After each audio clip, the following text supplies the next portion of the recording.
देखो तो अपन जीडीपी पर आ गए थे, ठीक है। आज स्टार्ट करने वाले हैं अपन अपनी क्लास में जीडीपी। अगर आज की क्लास तुम समझ गए अच्छे से तो मेरा मानना है कि आपको इकोनॉमिक्स अच्छे समय में आएगी। और आज की क्लास में नहीं आती तो अपन एक बार फिर से कल दोबारा इसी क्लास का रिवीजन कर लेंगे। डिसाइड करना तुम करना क्या है, एक बार फिर से रिवीजन करना चाहते हो या ऐसे ही में समझ जाओगे, बताना आप मुझे, ठीक है। यूट्यूब वाले साथी बता सकते हैं। देखो, अगर बात करें स्टूडेंट्स अपन सबसे पहले जीडीपी की, सकल घरेलू उत्पाद, gross domestic product, full form सबको पता है, मैं नहीं लिखने वाला हूँ, ठीक है, क्योंकि पता है, फोन बोल दिया, लिख लेना अगर आपको लिखना हो तो। अब अगर जीडीपी की बात करें तो जीडीपी दो टाइप की होती है। कितने टाइप की होती है? दो टाइप की, बिल्कुल ध्यान से देखना है आपको। एक तो नॉमिनल जीडीपी और एक कौन सी होती है? Real GDP. नॉमिनल जीडीपी को बोलते हैं नाम मात्र की जीडीपी। क्या बोलते हैं? इधर मैं हिंदी लिख देता हूं, नाम मात्र की जीडीपी। और रियल जीडीपी को क्या बोलते हैं बच्चों? वास्तविक जीडीपी। क्या बोलते हैं? वास्तविक जीडीपी। यहां तक कोई प्रॉब्लम? सब सही है। अब देखो, अगर नॉमिनल जीडीपी की बात करें या अपन रियल जीडीपी की बात करें तो आपने इसको समझाने से पहले मैं आपको कुछ चीजें बता देता हूं। देखो, कभी कभी आपने ऐसा सुना होगा या ऐसा न्यूज़पेपर की कटिंग में देखा होगा कि जीडीपी ग्रोथ देखी गई है इस साल 6%, 6.5%। और अभी आपने 2023 की जीडीपी आपको पता होता, आपने देखा होगा कि 3.46 इतना परसेंट में, ट्रिलियन में आ रहा है। डॉलर 3.46 ऐसे करके आती है ना ट्रिलियन में, तो वो होता है नॉमिनल जीडीपी। तो जब भी मैं आपसे बात करूं नॉमिनल जीडीपी तो समझ जाना है आपको कि सर बात कर रहे हैं जो कि डॉलर में ट्रिलियन में आने वाली है, नंबर्स में जो आ रही है उसको अपन बोलेंगे नॉमिनल जीडीपी, ठीक है। अगर मैं बात करूं रियल जीडीपी तो आपको समझ जाना है कि परसेंटेज में जो आ रही है। नॉर्मली मैं मतलब ऐसा कभी कभी देखा गया है, लेकिन बेसिकली मैं ऐसा कह देता हूं तुमसे, तुमको यही समझ जाना है। जैसे तुमको ये बिल्कुल नहीं सोचना है कि कभी भी नॉमिनल जीडीपी परसेंटेज में निकलेगी या नहीं। मैं तुमको समझाने के लिए बोल देता हूँ कि जब तुमको न्यूज़पेपर में परसेंटेज में कोई जीडीपी दिखे कि 6% की ग्रोथ हुई या 6.5% की ग्रोथ हुई, तो समझ जाना किसकी बात चल रही है? रियल जीडीपी की, ठीक है। जब कभी ऐसा डाटा आए, जैसे डाटा मैं बताऊंगा अभी आपको कि 2023 में इतनी जीडीपी थी, 2024 में इतनी जीडीपी हो गई, तो समझ जाना बात चल रही है नॉमिनल जीडीपी। समझ पा रहे हो? अगर मैं बात करूं नॉमिनल जीडीपी और रियल जीडीपी को एक बार फिर से आपको एक्सप्लेन करना चाहूं तो देखना ध्यान से। नॉमिनल जीडीपी जो निकलती है वो निकलती है करंट प्राइस पर। किस पर निकलती है? मतलब अपन बोल सकते हैं करंट प्राइस को क्या बोलेंगे अपन? वर्तमान में जो मूल्य चल रहा है, तो अपन लिख सकते हैं वर्तमान मूल्य पर। किस पर? वर्तमान मूल्य। अब ये भी आपको समझ में नहीं आया होगा, सुनो। मान के चलो इस इस मार्कर का प्राइस 2022 में 50 रुपये था, बट 2024 में मान के लो बच्चों 100 रुपये हो गया। कितना हो गया? 100। तो अगर नॉमिनल जीडीपी निकालेंगे तो 100 रुपये ऐड करेंगे, क्योंकि करंट प्राइस पर निकलती है हमेशा नॉमिनल जीडीपी। अगर मैं इसी मार्कर की रियल जीडीपी निकालना चाहूं तो अपन देखेंगे भैया बेस ईयर, आधार वर्ष के आधार पर। आधार वर्ष समझ रहे हो क्या है? पहले आधार वर्ष समझो। देखो, अगर मैं आपसे बात करूं स्टूडेंट्स आधार वर्ष की, किसकी बात करूं मैं आपसे? आधार वर्ष की। तो आधार वर्ष का मतलब क्या है? आधार वर्ष का मतलब है कोई ऐसा ईयर जिसके आधार पर या जिससे कंपैरिजन करके हम प्रेजेंट टाइम की गुड्स एंड सर्विसेज की क्या निकाल रहे होते हैं? वैल्यू निकाल रहे होते हैं। आधार वर्ष का मतलब है कोई ऐसा साल जिसके आधार पर तुलना करके हम वर्तमान में जितनी भी वस्तुएं और सेवाएं हैं उनका मूल्य निकाल रहे होते हैं। जैसे कि प्रेजेंट टाइम में जो आधार वर्ष हम लेते हैं वो लेते हैं 2011-12। कौन सा लेते हैं बच्चों? 2011-12। मतलब अगर हम रियल जीडीपी निकालेंगे इसकी तो हम किससे कंपैरिजन करेंगे? 2011-12 के साल से, कि भाई 2011-12 में इसका प्राइस कितना था, अब कितना हो गया। समझ पा रहे हो? इससे पहले 2011-12 से पहले जो हमारा बेस ईयर था बच्चों वो था 2004 और 5। 2004-5 हमारा इससे पहले बेस ईयर था। अभी हमारा आधार वर्ष है 2011-12। तो जब भी हम जीडीपी निकालेंगे रियल जीडीपी तो वो निकलेगी आधार वर्ष के आधार पर। किसके आधार पर निकलेगी? आधार वर्ष के आधार पर। जब भी हम नॉमिनल जीडीपी निकालेंगे तो वो निकलेगी वर्तमान मूल्य, करंट प्राइस के आधार पर, या किसी गुड्स या किसी वस्तु की करंट प्राइस क्या है।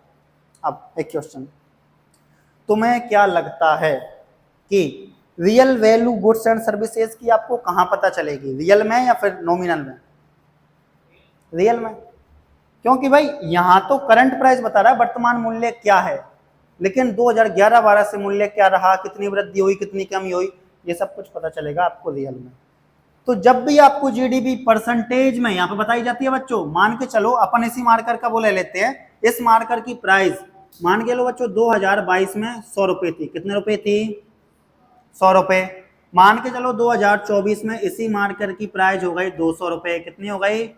200 रुपए। तो कितनी वृद्धि हुई? 100 वृद्धि हुई, 100% वृद्धि हो रही है डायरेक्ट, सीधी की सीधी। समझ पा रहे हो? तो फिर अपन भाई परसेंटेज में बता सकते हैं कि भाई सीधा इतनी वृद्धि हुई। तो जब भी आपको जीडीपी परसेंटेज में देखने को मिले तो सिंपल बात, कौन सी जीडीपी है? Real GDP. यहां तक कोई कंफ्यूजन है क्या? नहीं। जब भी आपको जीडीपी डॉलर 3.469 ऐसे करके मिले, इधर ट्रिलियन लिखा हो, ऐसे करके मिले बच्चों, तो आपको समझ जाना है कौन से प्रकार की जीडीपी है? नॉमिनल। यहां तक कोई कंफ्यूजन? पल्लव, ये समझना बहुत जरूरी है पल्लव। अगर कोई कंफ्यूजन हो बच्चों तो 2 बार 3 बार पूछ सकते हो तुम मेरे से। हाँ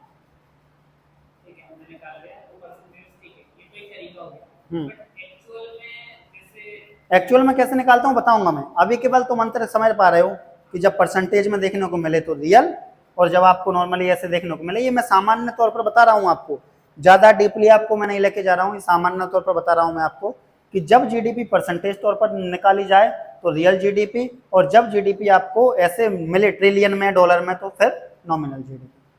यहाँ तक ठीक है बच्चों? तो अब देखो, अगर हम दोनों में डिफरेंस करना चाहें तो अपन कह सकते हैं कि भाई जो रियल जीडीपी है वो किसी भी कंट्री की आर्थिक समृद्धि की दर को बताती है। समझ पा रहे हो? अगर मैं आपसे कहूं कि रियल जीडीपी किसी भी देश की आर्थिक समृद्धि की दर को बताती है तो क्या ये सही है? सही है, ठीक है। अगर मैं आपसे कहूं कि नॉमिनल जीडीपी किसी भी देश की आर्थिक समृद्धि की दर को नहीं बताती तो ये भी सही है। तो ये आर्थिक समृद्धि की दर को बताती नहीं है, जबकि ये बताती है। ये करंट ईयर के प्राइस पर आधारित होती है कि वर्तमान साल में चीजों का मूल्य कितना है, ठीक है, जबकि ये बेस ईयर पर आधारित होती है। यहां तक कोई प्रॉब्लम हो तो आप मुझे बता सकते हो, ठीक है। बेस ईयर आपको मैंने बता दिया बच्चों 2011-12 है, पहले कितना था 2004-5। यहां तक कंप्लीट है। अब आती है जीडीपी की परिभाषा, जो कि मैंने आपको कल भी बताई थी, मैं आज भी बता रहा हूं, ध्यान से सुनना। पहले मैं हिंदी मीडियम में बोल रहा हूं, हिंदी में भी सुनो, फिर मैं इंग्लिश में बताऊंगा। देखो, जीडीपी की परिभाषा में सिंपल है कि किसी देश में या किसी देश की घरेलू सीमा के अंतर्गत, इधर देखते चलो साथ साथ, इधर देखो आप, बाद में लिखना, किसी देश की घरेलू सीमा, एक मिनट, किसी देश की घरेलू सीमा, हिंदी में क्या इंग्लिश में क्या बोलेंगे इसको बच्चों? Domestic territory. क्या बोलेंगे? Domestic territory. मैंने बताया था आपको इससे पहले वाली क्लास में। तो किसी देश की घरेलू सीमा के अंतर्गत सामान्य निवासियों द्वारा, सामान्य निवासियों क्या बोलेंगे? वेरी गुड, बताया था मैंने आपको, नॉर्मल रेसिडेंट पढ़ाया था ना उस दिन, नॉर्मल रेसिडेंट, सामान्य निवासी। तो किसी देश की घरेलू सीमा के अंतर्गत सामान्य निवासियों के द्वारा अंतिम वस्तुओं और सेवाओं का, कौन सी वस्तुएं? अंतिम मतलब फाइनल गुड्स। मैंने आपको गुड्स की टाइप पढ़ा रखे हैं, एक फाइनल गुड और एक कौन सी होती है? Intermediate good. एक कौन सी होती है? Intermediate goods. तो एक होती है फाइनल गुड्स, एक होती है इंटरमीडिएट गुड्स। फाइनल गुड्स फिर दो प्रकार की मैंने आपको बताई थी, एक कंज्यूमर गुड्स और एक होती है आपकी कौन सी? बोलिए, producer. Very good. Capital good बताया था ना, पूंजीवादी वस्तुएं, ठीक है। उसके बाद कंज्यूमर गुड भी दो प्रकार की बताए थे, ड्यूरेबल और नॉन ड्यूरेबल। तुम कैसे भूल सकते हो बच्चों? मैं नहीं भूल रहा हूं, तुम कैसे भूल गए? देखो आप फिर से डेफिनेशन की बात करें तो घरेलू सीमा के अंतर्गत सामान्य निवासियों के द्वारा अंतिम वस्तुओं और सेवाओं का बाजार मूल्य पर मूल्य, किस पर? बाजार मूल्य पर। किस पर निकालते हैं हम? मार्केट प्राइस पर। किस पर निकालते हैं? बाजार मूल्य, मतलब एमपी पर निकालते हैं बच्चों, ध्यान रखना है, ठीक है। तो किसी भी घरेलू सीमा के अंतर्गत वहां के सामान्य निवासी, मतलब किसी देश की बात कर रहा हूं, किसी एक देश की घरेलू सीमा के अंतर्गत वहां के सामान्य निवासी नॉर्मल रेसिडेंट्स के द्वारा फाइनल गुड्स एंड सर्विसेज की मार्केट प्राइस पर वैल्यू, उसी को कहते हैं जीडीपी। हाँ, इसमें डेप्रिसिएशंस, कुल मिलाकर के जो घाटा होता है उसको ऐड कर दिया जाता है। डेप्रिसिएशंस को ऐड कर दिया जाता है। और डेप्रिसिएशंस क्या होता है? घाटा, नुकसान। यहाँ तक कंप्लीट है। तो अगर एक बार फिर से मैं बताना चाहूँ तो देखो बच्चों ध्यान से, कि एक वित्तीय वर्ष में, क्या बोलेंगे अपन, दोबारा देख लो एक बार। एक वित्तीय वर्ष में किसी देश की घरेलू सीमा, डोमेस्टिक टेरिटरी के अंतर्गत सामान्य निवासियों, नॉर्मल रेसिडेंट्स के द्वारा अंतिम वस्तुओं और सेवाओं, फाइनल गुड्स एंड सर्विसेज की मार्केट प्राइस पर टोटल वैल्यू को ही क्या कहा जाता है? जीडीपी कहा जाता है, ग्रॉस डोमेस्टिक प्रोडक्ट कहा जाता है। अब कंप्लीट है। अब तुमको ये सब समझा रखा है मैंने, ये बता रखा है डोमेस्टिक टेरिटरी अच्छे से, ये बता रखा है बच्चों मैंने आपको, नॉर्मल रेसिडेंट अच्छे से पहले वाली क्लास में, फाइनल गुड्स एंड सर्विसेज बता रखा है, और मार्केट प्राइस भी बता रखा है। ओके, आप ये समझो, सिंपल बात है। एक वित्तीय वर्ष, इसको बोलते हैं वन फाइनेंशियल ईयर। क्या बोलते हैं?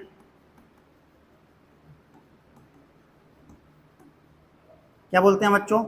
One financial year. और वन फाइनेंशियल ईयर होता है बच्चों, अपन बोल सकते हैं 1 अप्रैल से 31 मार्च। 1 अप्रैल से 31 मार्च कंप्लीट है यहाँ तक फाइनेंशियल ईयर। कोई दिक्कत, कोई प्रॉब्लम तो बताओ बच्चों। देखो यहाँ तक कंप्लीट है। तो भाई फाइनेंशियल ईयर की मैं जब भी बात करूंगा 1 साल का ही समय आएगा, पर बच्चों 1 अप्रैल से लेकर 31 मार्च तक का समय, इसी को कहते हैं फाइनेंशियल ईयर। क्या बोलते हैं? फाइनेंशियल ईयर, ठीक है। अब सुनो, जैसे कि मैं ये कह सकता हूं, अगर मैं आपको इधर बताना चाहूं तो देखो ध्यान से, कि एक देश की डोमेस्टिक टेरिटरी के अंतर्गत, 1 मिनट इसको सही बनाने दो।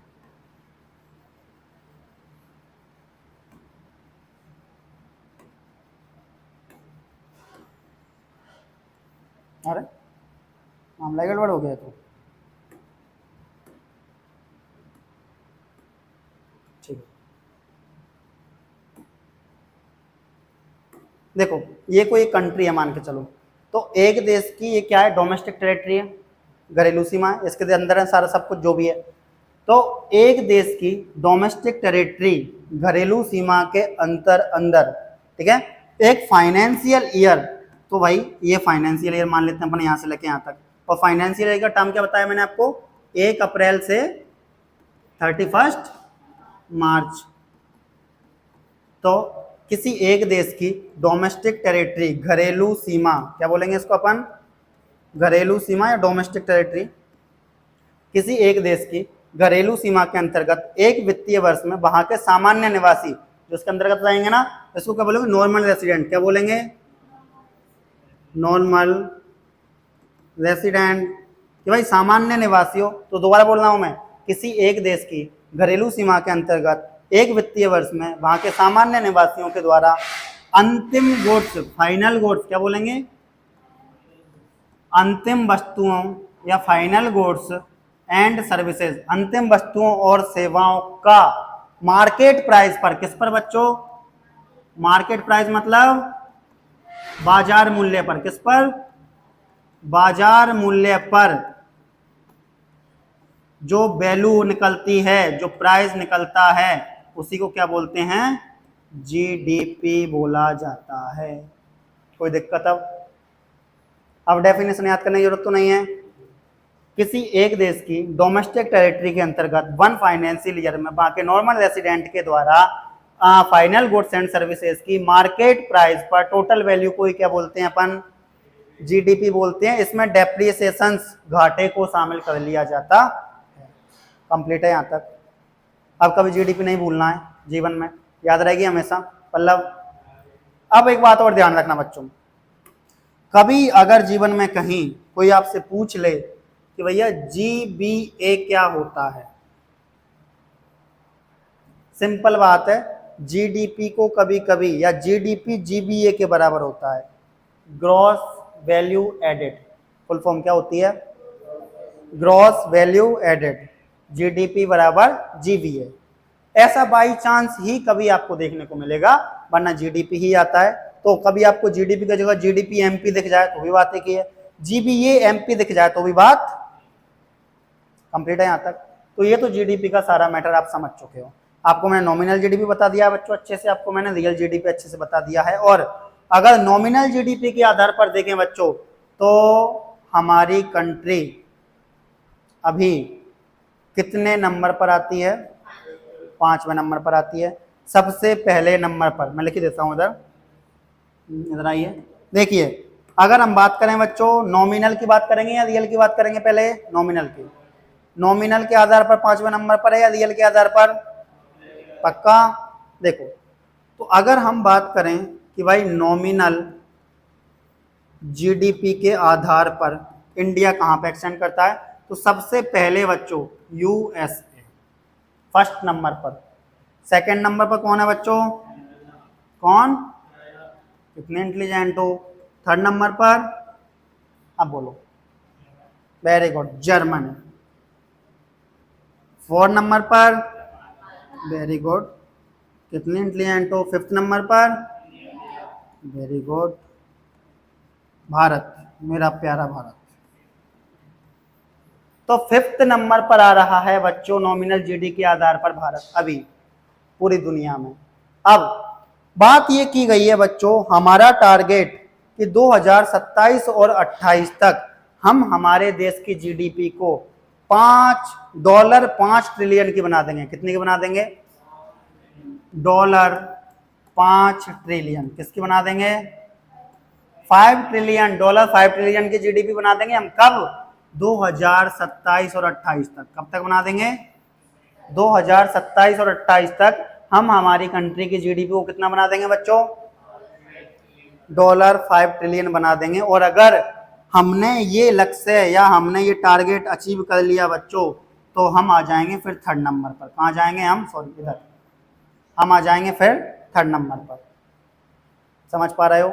अगर 2027-28 तक हमने इस वाली 5 ट्रिलियन वाले को हमने क्या कर लिया? अचीव कर लिया, तो हमारे देश की GDP तीसरे नंबर पर आ जाएगी। यहाँ तक कोई कंफ्यूजन?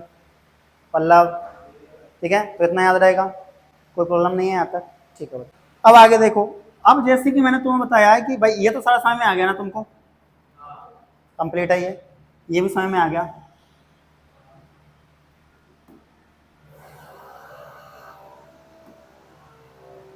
अब आगे देखो, अब अगर बात करें कि भाई भारत में, इंडिया में जो GDP की ग्रोथ है वो कितनी है, तो देखो अगर बात करें 2019-20 में GDP की ग्रोथ कितनी हुई थी पल्लव? 3.7%। 2020-21 में 6.6%। 21-22 में 8 और 22-23 में 7. अब सुनो, ये तो क्या है? ये GDP वृद्धि दर है। ये क्या निकली अपन ने? GDP वृद्धि दर, वो भी कहां पे? भारत में। कहां पे निकाली अपन ने? ये हमारे इंडिया में। तो सुनो, ये निकाली हमने GDP वृद्धि दर यहां पर, और इधर हमने निकाली है नॉमिनल GDP के आधार पर इंडिया की रैंक। तो नॉमिनल GDP मतलब हिंदी में बोलेंगे बच्चों इसको क्या? नाम मात्र की GDP। क्या बोलेंगे? नाम मात्र की GDP। तो नाम मात्र की GDP के आधार पर इंडिया कितने नंबर पर है? फिफ्थ नंबर पर, 5वें नंबर पर है। यहां तक कोई प्रॉब्लम मत बताओ। GDP की डेफिनेशन आपको समझा दिया आज, GDP के प्रकार आपको बताती हैं, GDP के आधार पर इंडिया कौन सी पोजीशन पर बता दिया है, GDP की ग्रोथ कितनी हुई, ये सब बता दिया है। ओके, आगे।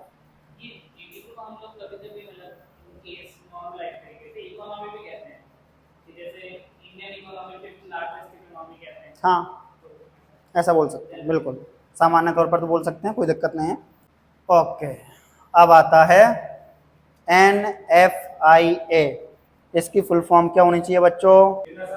नेट फैक्टर इनकम वहाँ from abroad, net factor income from abroad, सही है। सुनो अब मैं तुमको समझाता हूँ NFIA, ध्यान से समझना, और ये क्यों समझा रहा हूँ ये भी बताऊंगा। NFIA full form net factor income abroad. अब सुनो NFIA, इसको समझने से पहले मैं इसकी डेफिनेशन बताता हूं तुमको क्या है। डेफिनेशन अगर तुम समझ गए तो तुमको समझ में आ गया। इसको समझने से पहले दो चीजें आपको पता होना चाहिए। एक तो आपको पता होना चाहिए बच्चों की NRI क्या होते हैं, जो कि मैंने आपको अच्छे से बता रखा है। एक आपको पता होना चाहिए कि नॉमिनल रेसिडेंट क्या होते हैं, ये भी मैंने आपको अच्छे से बता रखा है। समझ पा रहे हो? देखो नॉमिनल रेसिडेंट को बोलते हैं सामान्य निवासी। क्या बोलते हैं बच्चों? और इसको क्या बोलते हैं? भारतीय मूल के प्रवासी। क्या बोलते हैं इनको?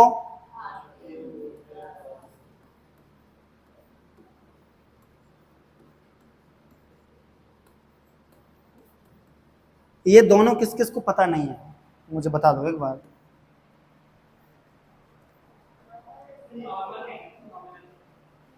नॉमिनल नहीं, normal, sorry sorry sorry sorry, normal था, बिल्कुल बिल्कुल नॉर्मल है बच्चों ये।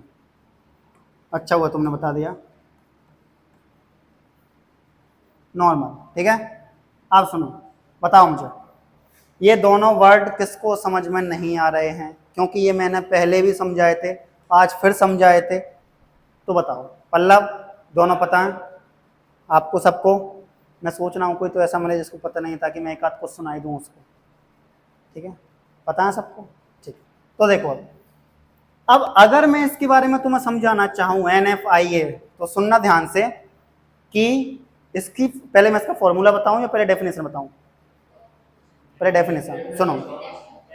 NFIA का मतलब है कि भारतीय मूल के वो लोग जो विदेश में रहते हैं और वहां से जो पैसा कमाते हैं, माइनस विदेश के लोग जो भारत में रहते हैं और यहां से जो पैसा कमाते हैं, बराबर NFIA।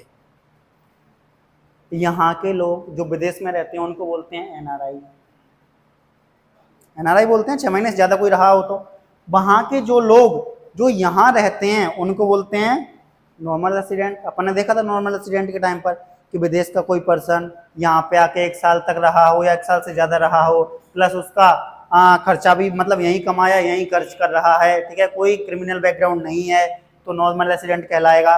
तो मान के चलो अपन ऐसा कह सकते हैं बच्चों कि भाई हमारे मूल के लोगों ने जितना पैसा विदेश में कमाया उसमें से हम घटा देंगे विदेश के लोगों ने यहाँ पे आके कितना कमाया, तो निकल आएगा अपना NFIA। Simple formula. देखो तो अपन कह सकते हैं कि जो इंडियंस हैं जो कि कहाँ रहते हैं बच्चों? फॉरेन में रहते हैं, या विदेश लिख दो, एक ही बात है, ठीक है। जो इंडियन है जो कहाँ रहते हैं बच्चों? विदेश में रहते हैं, ठीक है। उनका टोटल अपन क्या बोल सकते हैं? पूंजी या मूल्य बोल दो, ठीक है। उनकी वस्तुओं का या सर्विसेज का, वस्तुओं एंड सेवाओं का मूल्य, या तुम तो केवल उनका प्राइस बोल दो ना, जो पैसा कमाया वो, संपत्ति बोल दो, जो भी है। वैसे मैं आपको बताऊंगा, चलो पहले तुम इधर देख लो, इंग्लिश में बता देता हूँ ताकि सही समझ में आएगा। ये देखो बच्चों, अगर मैं आपको बताना चाहूँ, देखो the NFIA is calculated by subtracting the income earned bye foreigners in India from the income earned by Indians in foreign country. Simple बात कि भाई ऐसे फॉरेनर जो इंडिया में आकर के यहाँ पे इनकम करते हैं, ठीक है, और ऐसे इंडियन जो फॉरेन में जाकर के अगर इनकम करते हैं, तो इन दोनों के बीच का जो अंतर निकलेगा जो डिफरेंस निकलेगा वही क्या आएगा बच्चों, NFIA। अगर फॉर्मूला देखें बच्चों तो देखो, net factor income from abroad बराबर, मतलब अपन कह सकते हैं कि NFIA बराबर, सिंपल बात, ठीक है, NFIA ये बराबर है बच्चों इधर, ठीक है। सुनो, income earn by Indian in foreign countries, कि ऐसे भारतीय लोग जो बाहर जाके पैसा कमाते हैं उनके पैसे की वैल्यू माइनस, ये माइनस है बच्चों, ठीक है। Income earn by foreigners in India, कि भाई ऐसे विदेशी लोग जो इंडिया में रह करके इनकम करते हैं उनकी इनकम को भारत के जो लोग विदेश में रह करके इनकम कर रहे हैं उसमें से अगर घटा दिया जाएगा तो क्या निकल जाएगा, NFIA। एक बार इधर भी देख लो बच्चों, अगर बात करूं मैं आपसे NFIA तो सिंपल है कि भाई ए मतलब अपन बोल सकते हैं ऐसे भारतीय जो कहाँ रहते हैं बच्चों, विदेश में रहकर इनकम करते हैं, मतलब आय कमाते हैं, मतलब उनकी आय, तो इनकी आय माइनस ऐसे विदेशी जो कहाँ रहते हैं बच्चों, भारत में रहते हैं, कहाँ रहते हैं, भारत में रहते हैं, और यहाँ पे आके क्या करते हैं, इनकम करते हैं, आय कमाते हैं। अगर इनकी आय में से इनकी आय में घटा दूंगा तो निकल के आ जाएगा अपना कंप्लीट है ये समझ में आ गया, ये बहुत काम आएगा अभी आपको, ठीक है। यहाँ तक कोई प्रॉब्लम मत बताओ। अब आते हैं अपने फॉर्मूले स्टार्ट। एक फॉर्मूला तो इसी से बनेगा, बताऊंगा आगे कैसे। तो ये सर समझ में आया यहाँ तक, आगे देखो।